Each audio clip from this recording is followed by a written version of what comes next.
ஹைலைட்டா இருக்கு. சூப்பரா இருக்கு சுதா. ஆ. சித்ரா வா சித்ரா போலாம்டா. வா.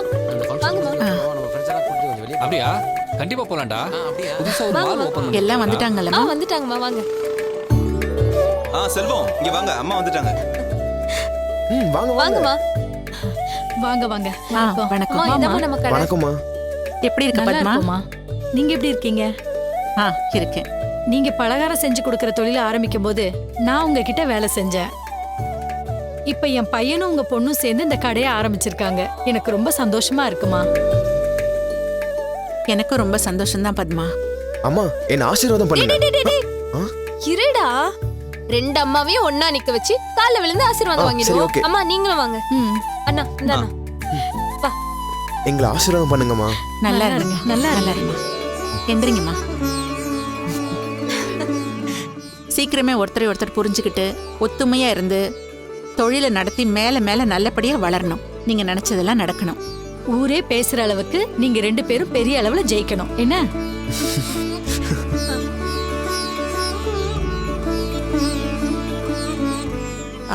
செல்வம், பூஜை 9 மணிக்கு தானேப்பா? ஆமாம்மா. சாமிக்கு விளக்கேத்தி பூஜை பண்ணிட்டு அப்படியே ரிப்பனை கட் பண்ணிடுங்கம்மா. மணி ஆயிடுச்சு இல்லப்பா? ஆமாக்கா, நீ சரியான நேரத்துக்கு வந்துட்ட. அப்போ ஆரம்பிச்சிடலாமாப்பா? அம்மா ஒரு நிமிஷம் இருங்க. ரஞ்சிதா இன்னும் வரலையே.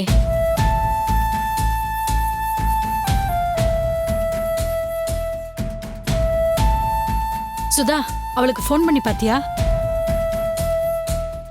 சுதா, ஒன்னதான் கேக்குறேன். ரஞ்சிதாக்கு ஃபோன் பண்ணி பாத்தியா இல்லையா?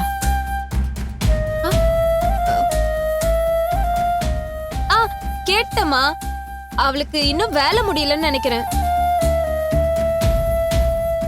அம்மா 9ல இருந்து 10 வரைக்கும் நல்ல நேரம் இருக்கு. ரஞ்சிதாவும் வந்துடட்டும். அதுக்கப்புறம் பூஜை ஆரம்பிச்சிடலாம்.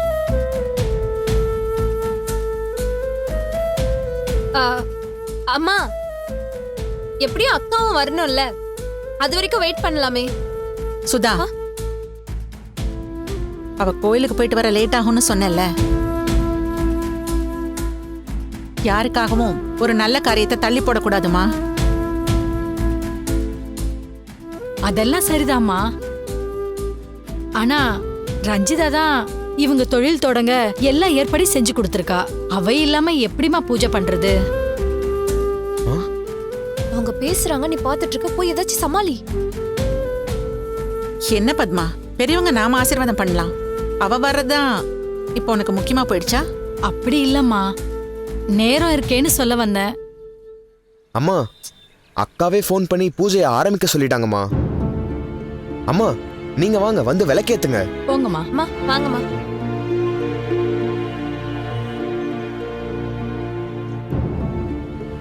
செல்வம் இங்க வாப்பா. வாங்கனே, பூஜை ஆரம்பிக்கலாம். ஐயோ, முதல்ல ஒரு நிமிஷம் இங்க வா. மா சுதா, நீ வாமா. அம்மா ஒரு நிமிஷம் வந்துடுறேன். என்னண்ணே ஆச்சு? ஏன்பா இந்த இடத்துல கடை ஆரம்பிக்கிறோன்னு ராஜேஷ் கிட்ட சொல்லலையா? ராஜேஷா? யாருனே அது? ஏப்பா, இந்த ஏரியா ரியல் எஸ்டேட்டே அவன் கண்ட்ரோல் தான். அவன்கிட்ட சொல்லாம அவனை கவனிக்காம எதுவும் ஒண்ணும் பண்ண முடியாதுப்பா. அத பத்தி எங்களுக்கு எதுவுமே தெரியாது சார். நீங்களாச்சும் முன்னாடி சொல்லிருக்கலாம்ல. மா, நீங்க சொல்லிருப்பீங்க நான் நினைச்சிட்டு இருந்தேம்மா. அவன் போன் பண்ணி கத்துறாமா, கடை திறக்க கூடாதுங்கிறான்.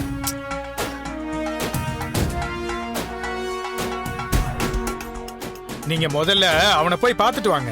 நே, பூஜையை முடிச்சுட்டு போய் பாத்துட்டு வந்துடுறோனே. இருக்குத்தனமா பேசாதப்பா. அவங்கிட்ட ஒரு வார்த்தை சொல்லிட்டு அப்புறம் நீங்க என்ன வேணாலும் செஞ்சுக்கங்க. சார் எல்லாருமே வந்துட்டாங்க சார். இத்தனை பேர் எப்படி சார் வெயிட் பண்ண வைக்கிறது? ஏமா, நான் சொல்றத கொஞ்சம் புரிஞ்சுக்கமா. அவன் சொன்னதை மீறி ஏதாவது பண்ணா பெரிய பிரச்சனை ஆயிடும். டேய் அருண், அங்க போய் என்னன்னு விசாரி. சரிம்மா. முதல்ல 2 பேரும் கிளம்புங்க. செல்வம், சுதா, என்னாச்சுன்னு சொல்லுங்கண்ணா, என்ன பிரச்சனை?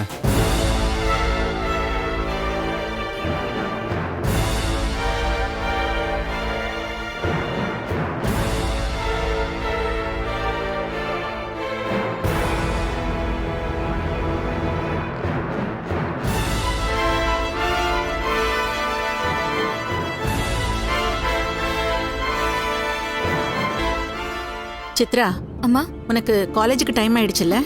ஆமாமா. ஆ, பூஜை செய்ய லேட் ஆயிடும் போல இருக்கு. நீ வேணா கிளம்பிடுறியா? சரிம்மா. வரேன் ஆண்டி. சரி பாய்மா.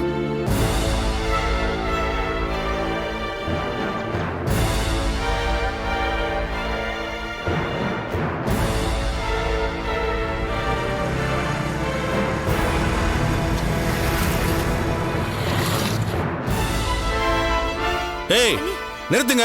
யார் நீங்க? யாரை கேட்டீங்க கடையை திறந்தீங்க? ஏய் இடத்தை அடிச்சு உடைங்கடா. ஏய் இங்க ஒண்ணுமே இருக்க கூடாது. இடத்தை அடிச்சு காலி பண்ணுங்க. என்ன தைரியம்?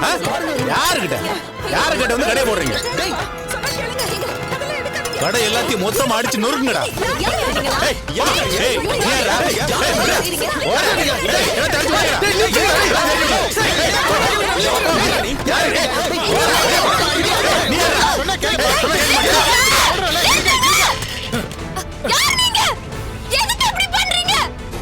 பார், எங்க ஐயாவை கேட்காம கடையை திறக்கூடாதுன்னு சொன்னேன்ல, எது கடையை திறந்தீங்க? தம்பி, ஐயாவை பார்த்து பேசிட்டு கடையை திறக்கலான்னு இப்பதான்ப்பா பேசிட்டு இருந்தோம். பாருங்க, நீங்க ஐயாவை கேட்டாலும் இன்னைக்கு கடையை திறக்க முடியாது. இது ஐயாவோட உத்தரவு. டேய் என்னடா பாத்துட்டு இருக்கீங்க? எல்லாத்தையும் இழுத்து போடுங்கடா.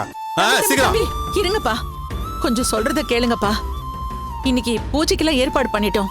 எங்களுக்கு எதுவுமே தெரியாதுப்பா. இன்னைக்கு ஒரு நாள் விட்டுருங்க, பூஜை எல்லாம் முடிச்சிடுறோம். அதுக்கப்புறம் நீங்க என்ன சொன்னாலும் நாங்க கேக்குறோம்ப்பா. மா அதெல்லாம் முடியாதுமா. கடையை திறக்க கூடாதுன்னா திறக்க கூடாதுதான். அண்ணா சுதா, அண்ணா ப்ளீஸ்ண்ணா, உங்களுக்கு கெஞ்சி கேட்டுக்கிறேன். இன்னைக்கு ஒரு நாள் மட்டும் பூஜை போட்டுக்கிறேன்னா, கஷ்டப்பட்டு எல்லாம் செலவு பண்ணதுண்ணா. ப்ளீஸ்ண்ணா, ப்ளீஸ். அம்மா என்னம்மா நீ பேசுனதே திரும்ப திரும்ப பேசிட்டு இருக்க? கடையை திறக்கூடாதுன்னு சொல்லிட்டு இருக்கான்ல. டேய் என்னடா வேடிக்கை பாக்குறீங்க? இழுத்து போடுங்கடா. என்ன சொல்றா? என்ன பண்ணுங்க?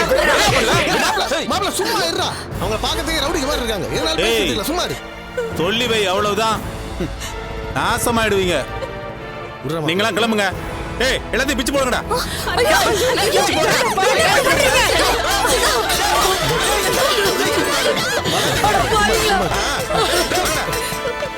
வாடா போலாம். ஏய் எடுடா வண்டிடா. சுதா அழாத சுதா. சுதா அழாத சுதா. செல்வம், என்னடா இதெல்லாம்? ஐயோ,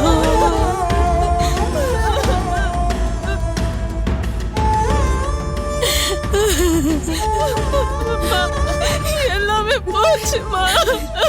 சுதா அழாத சுதா, ப்ளீஸ் பாத்துக்கலாம், விடு. சுதா அழாதம்மா, அழாத.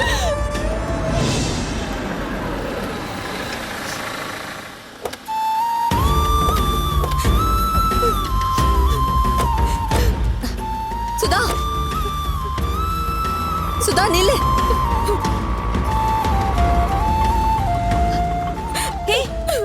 என்னாச்சு சுதா? சுதா அம்மா, தைரியமா இருமா, அழாத. என்னம்மா ஆச்சு? பாத்துக்கலாம். ஃபங்க்ஷன் நடக்கலமா. 4-5 ரவுடி பசங்க வந்து கலாட்டா பண்ணி கடையை அடிச்சு உடைச்சிட்டாங்கம்மா. அடப்பாவீங்களா? அம்மா, நீங்க இவ்வளவு பேர் இருந்திருக்கீங்க, எப்படிமா அவங்கள சும்மா விட்டீங்க? உடனே போலீஸ்ல கம்ப்ளைண்ட் பண்ண வேண்டியதானே? அம்மா போலீஸ்ல சொன்னா அவங்க நம்மள நிம்மதியே இருக்க விட மாட்டாங்க. அழாதம்மா, சொன்னா கேளு. அவனுங்க யார் சுதா? நீ கடையை ஆரம்பிக்கிறதுல அவனுங்களுக்கு என்ன பிரச்சனை? அவங்கள அந்த ராஜேஷோட ஆளுங்க. அவன் யாரு? ரியல் எஸ்டேட்ல பெரிய தாதா. அவன் கிட்ட சொல்லாம, அவன் பெர்மிஷன் இல்லாம அந்த ஏரியால ஒரு பெட்டி கடை கூட வைக்க முடியாது. இது என்னடா அநியாயமா இருக்கு? நமக்கு பெர்மிஷன் கொடுக்க அவன் யாரு? அம்மா இப்படி எல்லாம் கேட்டா கடையை நடத்த முடியாதுமா. இங்க இதான் ரூல்ஸ், அதை நம்ம ஃபாலோ பண்ணி தான் ஆகணும். சுதா, உனக்கும் செல்வத்துக்கும் இதெல்லாம் முன்னாலேயே தெரியாதா? கடை ஆரம்பிக்கிறதுக்கு முன்னாடி ஃபார்முலா என்னென்ன பண்ணணும்னு ஒழுங்கா விசாரிக்க மாட்டீங்களா? விசாரிச்சேன்க்கா, இத பத்தி யாரும் எதுவுமே சொல்லவே இல்லக்கா. தெரிஞ்சிருந்தா அந்த ஆளுகிட்ட முன்னாலே போய் பெர்மிஷன் கேட்டு வந்திருப்பேன்க்கா. எங்களுக்கு தெரியாதுங்க, இப்ப போய் நாங்க பேசி பாக்குறோம்னு சொல்ல வேண்டியதானே? அதுக்கெல்லாம் அவங்க சான்ஸே கொடுக்கலக்கா. கலாட்டா பண்ணி எல்லாத்தையும் அடிச்சு உடைச்சிட்டாங்க.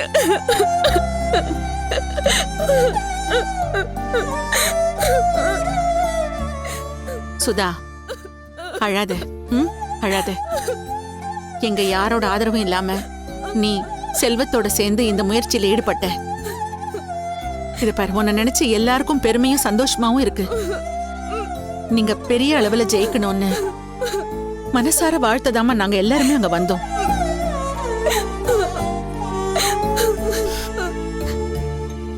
ஆனா யார் கண்ணு பட்டுச்சோ தெரியலம்மா, சந்தோஷமா முடிய வேண்டிய விஷயத்துல என்னென்னமோ ஆயிடுச்சுமா.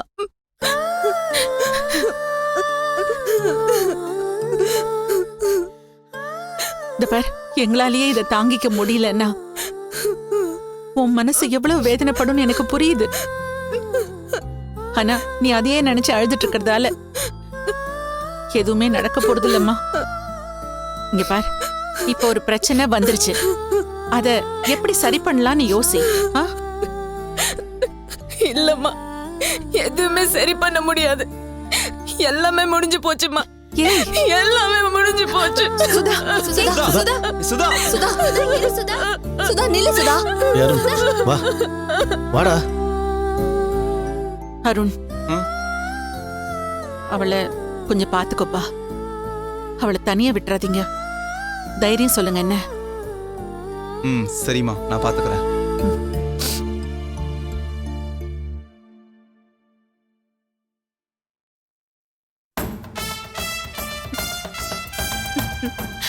இப்பதான் பாலா சார் நம்ம சொன்னதை ஒழுங்கா ஃபாலோ பண்ணிருக்காரு.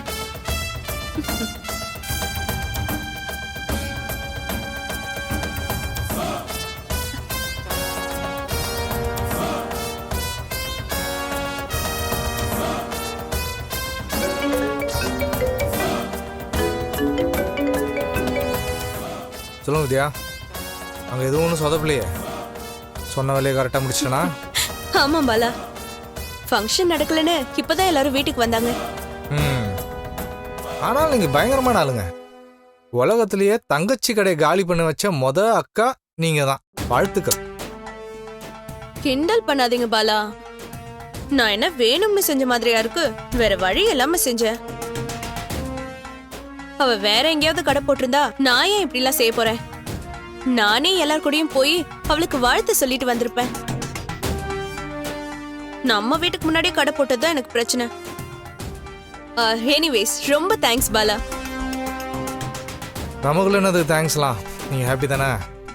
ஹாப்பி தான், ஆனா ஒரு சின்ன வருத்தமும் இருக்கு. மேடமுக்கு என்ன வருத்தம்னு சொல்லுங்க, சீக்கிரமே சரி பண்ணிடலாம். நீங்க அனுப்பின ஆளுங்க சும்மா மிரட்டிட்டு விட்டுருக்கலாம்ல. எதுக்கு அடிக்கிற அளவுக்குலாம் போனாங்கன்னு தெரியல. அது ஒரு வேலையை அரைக்குறையா செய்யக்கூடாது. அது எனக்கு பிடிக்காது. இந்த மாதிரி செஞ்சாதான் ஒன்ஸ் ஃபார் ஆல் எல்லா வேலையும் முடியும். அண்ட் மேனேஜ்மெண்ட்டுக்கு அதான் பிடிக்கும். என்ன பாலா, காலேஜ்ல இருக்கீங்களா? ஆமாங்க. பேசலாம்ல? இல்லைங்க, நான் கொஞ்சம் வேலையா இருக்கேன், அப்புறமா கூப்பிட்றேன். பை.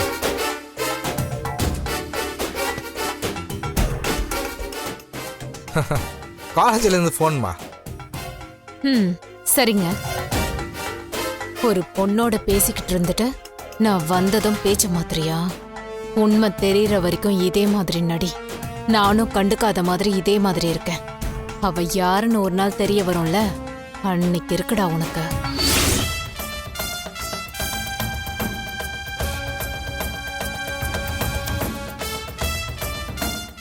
கோமதிக்கு என் மேலே கன்ஃபார்மாக டவுட் வந்திருக்கு. ஆனால் வராத மாதிரியே நடிக்கிறாள். இவளை இன்னும் கொஞ்சம் கேர்ஃபுல்லாக வாட்ச் பண்ணணும்.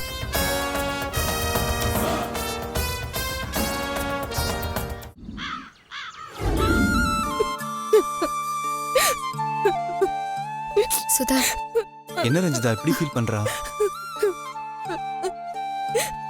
சுதா, எவ்வளவு நேரம் நீ இப்படி அழுதுட்டே இருப்ப? முதல்ல அதுல இருந்து வெளியில வா. இந்த நாளுக்காக நானும் செல்வமும் அவ்வளவு உழைச்சிருக்கோம், கஷ்டப்பட்டிருக்கோம் அத்தை. அதுக்கெல்லாம் இப்ப எந்த பலனும் இல்லாம போயிடுச்சு அத்தை. சுதா, அத்தை, இந்த பிசினஸ் ஆதாரமா வச்சு நான் என்னெல்லாம் பிளான் பண்ணிருந்தேன் தெரியுமா? ஊர் முழுக்க எங்க ஷாப்போட பிரான்ச்சஸ் ஆரம்பிக்கணும். அங்கெல்லாம் பொண்ணுங்களுக்கு மட்டும்தான் வாய்ப்பு கொடுக்கணும். பிசினஸ் உமன் பேச்சு வந்தாலே அங்க என் பேர் தான் முன்னால நிக்கணும். அவ்வளோ ஆசை, அவ்வளோ கனவு என் மனசுல இருந்துச்சு. இப்போ எல்லாமே ஒரே நிமிஷத்துல உடைஞ்சு சுக்குநூறு ஆயிடுச்சு. அத்தை,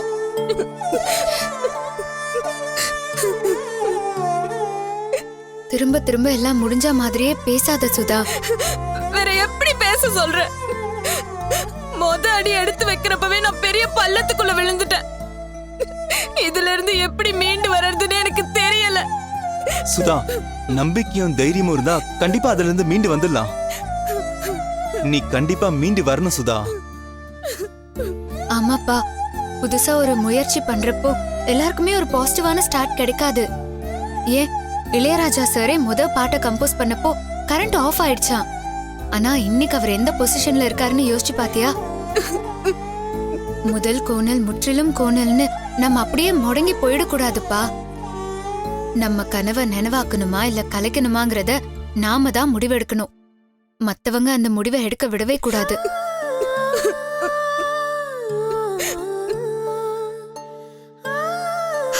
அவ்வளோ ஏன் சுதா, என் வாழ்க்கையில எவ்வளோ பிரச்சனைகளும் சோதனைகளும் வந்துச்சு. அப்போல்லாம் எனக்கு தைரியம் சொல்லி என் கூட இருந்து என்ன மீட்டதே நீ தானே. இப்போ நீயே இப்படி உடைஞ்சு போயிட்டா எப்படிமா?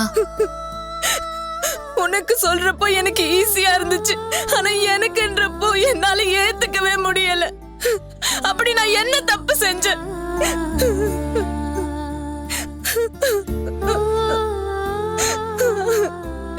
நான் யாரையும் ஏமாத்தல, யாருக்கிட்டையும் அடிச்சு புடுங்கல.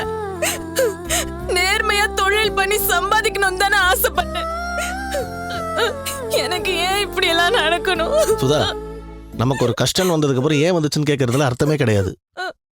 அதை நினைச்சு புலம்புறதும் யூஸ் கிடையாது. சுதா, பிசினஸ்ல ஜெயிச்சவங்க எல்லாம் பிரச்சனை வந்துருச்சுன்னு சொல்லி ஃபீல் பண்ணவே மாட்டாங்க. அதை எப்படி டீல் பண்றதுன்னு தான் யோசிப்பாங்க.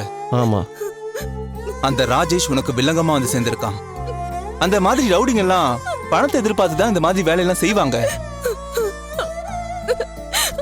அது முன்னாலே கேட்டு தொலைச்சிருக்கலாம்ல. நான் 10 நாளா அந்த ஏரியால கடை ரெடி பண்ணிட்டு இருந்தோம். ஏன் அவங்க ஆளுங்க பார்க்காமல இருந்திருப்பாங்க? அப்பவே வந்து பேசியிருந்தா அவன் கேக்குறத மூஞ்சில எடுத்து வீசிருக்கலாமே. கரெக்டா கடை திறக்கிற விழா அன்னைக்கு ஏனா வந்து கலாட்டா பண்ணணும்? சுதா, நீ என்ன சொல்ல வர? நான் பிசினஸ் ஆரம்பிக்கிறது யாருக்கும் பிடிக்கல. இல்லன்னா அந்த இடத்தை வாங்க வேற யாரும் ஆசைப்படுறாங்க. அவங்க தான் கடைசி நேரத்துல வந்து பிரச்சனை பண்றாங்களோன்னு எனக்கு தோணுது. நீ முதல்ல சொன்னது சரியா இருக்க வாய்ப்பில்லை சுதா. இப்பதான் நீ சின்ன ஷாப் ஆரம்பிக்க போற, அதுக்குள்ள உன்னை யாரு கெடுக்கணும்னு நினைப்பாங்க? அந்த அளவுக்கு வேண்டாதவங்க யார் இருக்கா? சுதா, ஒருவேளை இதெல்லாம் அந்த ரவியோட வேலையா இருக்குமோ? இல்ல அருண், அவன்தான் போலீஸ்க்கு பயந்து தலைமறைவா சுத்திட்டு இருக்கானே. அவன் இத செஞ்சிருப்பானான்னு எனக்கு தோணல. சுதா அண்ணியும் சொல்றத வச்சு பார்த்தா அந்த இடத்த வேற யாரோ டார்கெட் பண்றாங்கன்னு தான் நினைக்கிறேன். இடம்தான் பிரச்சனைன்னு ஹவுஸ் ஓனர் முதல்ல சொல்லிருக்கலாமே. ஏன் வாடகை அட்வான்ஸ் எக்ஸ்ட்ரா கேட்டிருந்தாலும் கொடுத்திருப்பேனே. எனக்கு ஒரு விஷயம் புரியவே இல்ல சுதா. நீ ஏன் அந்த இடத்த கட்டிக்கிட்டு அழணும்? ஊர் உலகத்துல வேற இடமே இல்லையா? சென்டிமெண்டா பார்த்தாலும் அது இப்போ ராசி இல்லாத இடமா போச்சு. அங்க ரவுடிங்க தொல்லை வேற இருக்கு. பேசாம இதே மாதிரி வேற ஏரியாவுல இடம் பார்த்துட்டா என்ன? மெயின் ரோடுக்கு பக்கத்துல இப்படி ஒரு இடம் அமையறது கஷ்டம் அத்தை. நிறைய இடம் தேடி பார்த்து கடைசியில தான் இதை ஓகேவே பண்ணோம். மறுபடியும் புதுசா ஒரு இடம் தேடி ஷாப் கட்டணும்னா திரும்ப முதல்ல இருந்து ஆரம்பிக்கணும். செலவு, லோன் அமௌண்ட்டை விட எல்லாமே டபுள் ஆயிடும். கடையை எப்படி சரி பண்ணி திரும்ப ஆரம்பிக்கிறதுன்னு தெரியல. ஐயோ, எந்த பக்கமும் போக முடியாம நான் லாக் ஆயிட்ட மாதிரி இருக்கு. ஏய் சுதா, ஐயோ, எனக்கு பைத்தியமே பிடிக்கிற மாதிரி இருக்கு. சுதா இல்ல, நீ ரொம்ப தேவையில்லாம மனசு போட்டு குழப்பிக்கிற. இதுக்கு பின்னால யாரு இருக்கா, அவங்க ஏன் இப்படி பண்றாங்கன்னு நம்ம தெரிஞ்சுக்கிட்டாலே போதும். இந்த பிரச்சனைய நம்ம எப்படியாவது சரி பண்ணிடலாம் சுதா. சுதா இங்க பாரு, இந்த பிரச்சனைய நான் பாத்துக்கிறேன். இங்க பாரு, நீ நம்பிக்கையை மட்டும் இழக்காம இரு, சரியா?